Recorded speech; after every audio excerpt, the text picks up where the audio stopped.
Hey guys, Mike McFarland here, giving you the Lake Fork Daily Rundown for March 10th, 2020. Well, let's start off with the usual. Water temperature on the launch this morning at daybreak, 56.3. Remember, that's the subsurface, the very first 12 to 18 inches. End of the day, 4 o'clock in the afternoon, 60 degrees. Warm trending, huge, folks, happening really, really fast. We went from rain and winter-like weather to summer overnight. It was hot this afternoon, peeled down to shorts and t-shirts almost from basically long john weather in the morning, and amazing. Only in Texas do you have winter and summer all together in 24 hours, but that's what it is.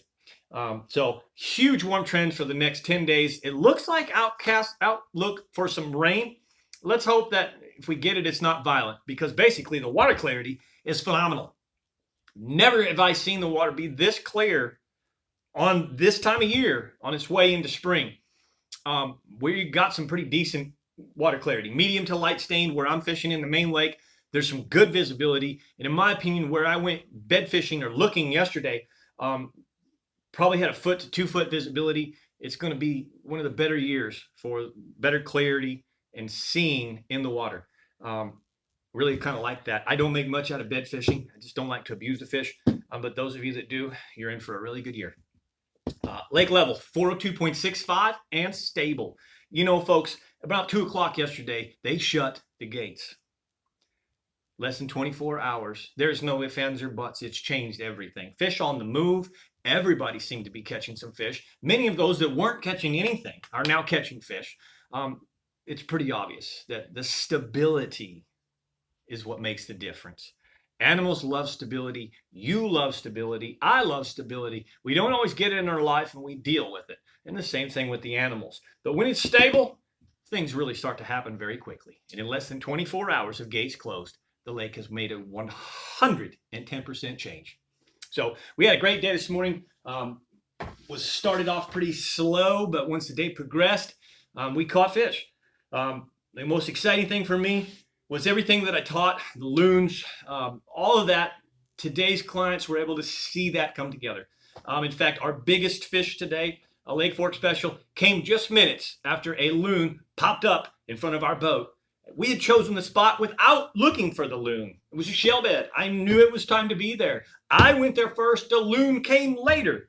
We hadn't been there maybe 5-10 minutes. The loon showed up. Boom, I said, get ready. Within just a few minutes, we caught a 5-pound plus fish, Lake Fork special. So it was really awesome day. They got to eat in the impact shad, as you might have seen on my Facebook post, Instagram post. I throw that. First of all, let's talk about the rod that I throw this on, because this rod is absolutely incredible. This is a real-time 1020, okay, which is basically like a 4-power, a medium, 10 to 20 pound test. Okay, it's a 7'3". It's done McFarland's signature version, which means it has the shrink on the handle, it has the microwave concept guides, and a titanium tip. It's super, super light, and it's so sensitive that yesterday I had this rod in my hand.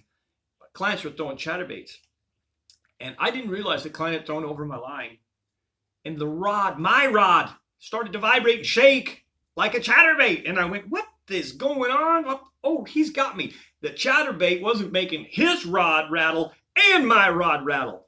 Unbelievable, unbelievable sensitivity. Real-time rods, Bushido 1020, McFarland signature right here. The MB 7'3", 1020 with a McFarland signature. Now, what I do with that rod is I put a Taptula 150, 6:3 gear ratio. I put 15-pound fluorocarbon for the main line. I'm going to put a bobber stopper, a 1/2 ounce lead weight, and a bead. The bead protects the knot. I'm going to use a saltwater swivel. This doesn't rust. It's 100-pound strength. It's super duper strong. I'm going to tie about 18 to 2 feet, 18 inches, 18 inches to 24 inches worth of leader, and then a 4-aught offset hook with an impact shad. Okay. I do not drag this like a ball and chain. We fish it like a jerkbait. We snap it. That's why I have to protect that knot, because this is constantly slamming that knot. Constant. check that knot, make sure that it's not frayed. But basically, we don't drag the ball and chain. We put the boat in usually about 6 feet of water, throw to zero, and we snap it like a jerkbait. That caught the biggest fish today. On a little more exciting note, I love the shell beds. Everybody knows that. I love putting that heavy-duty 3/4 ounce Santone jig in them shell beds. It's an easy bite. It's a user-friendly bite. And today, we had our first fish on the 3/4 ounce Santone football jig in Pake's perch. That's a brim color right there.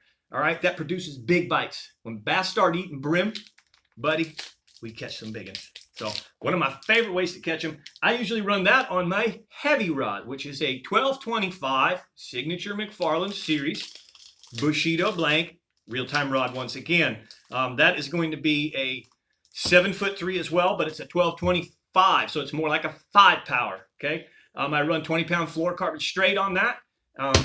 The jig trailered with a Rage Craw green pumpkin. That's all. Keep it nice and simple. So that's what caught our fish today. That's how we did that. It was pretty exciting. Again, very much enjoyed the day and the weather. It was really cool. Folks, before I close this, I'm going to share something with you that I just learned. I saw it on Facebook, and I just can't believe it. Many of you are aware. If you're not aware, you will be now, that MLF, Major League Fishing, is here at Lake Fork. They are practicing today and tomorrow. They have day 1 starting Thursday, Group A. Day 1 for Group B, Friday. Day 2, Group A, Saturday. Day 2, Group B, Sunday. Monday elimination round. And you ready for this? The championship will not be held at Lake Fork. That's right. The final day, the MLF championship, will not be held right here at Lake Fork. Where are they going, you say? They're going to Lake Athens. That's right. The top 10 are going to fish on Lake Athens. And folks, it's a small lake right next to the hatchery. Full, plumb full of big, fat, studly bass. And you are very likely going to see one of the most epic, beat down fishing sessions you've ever seen on camera. If they get on those fish the way that that lake can produce, oh my gosh. Epic, epic, epic is the only word I can come up with right now. But it's going to be a big fish beat down. Pay attention to the MLF this week, right here on the Goat Lake, Lake Fork in Northeast Texas. I'm Mike McFarland, the Lake Fork Guide, giving you the McFarland's Lake Fork Daily Rundown. Thanks for watching.